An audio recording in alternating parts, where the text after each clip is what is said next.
Менің мектебім Қалқа Жапсарбаев атындағы орта мектеп. Ол Алматы облысы Көксу ауданы Мұқыр ауылының Сыдықов көшесінде орналасқан. Мектебім өз жерлесіміз халық ақыны Қалқа Жапсарбаев атамыздың атымен аталады. Алтын ұямыз 2 мәрте еңбек ері Нұрмолда Алдабергенов атамыздың басшылығымен салынып, 1967 жылы ашылды. Содан бері сан мыңдаған шәкірттерді жылы ұясынан ұшырды. Мектеп түлектері Қазақстанның әр аймағында қызмет етіп, мектебіміздің, ауданымыздың, облыс пен республикамыздың мақтаныштары болып жүр.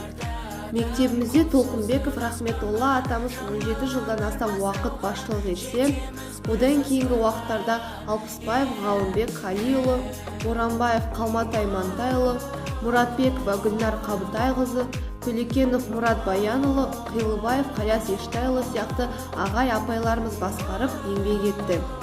Қазіргі таңда Құрманғалиев Талғат Таңатарұлы ағайымыз көшбасшылық жүргізуде. Мектебімізде 58-ден астам ұстаздар қызмет етеді.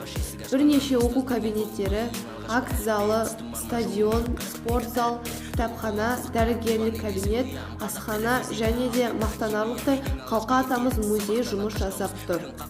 Мен осы ауылда тұрып, осы мектепте оқығанымды мақтан етемін.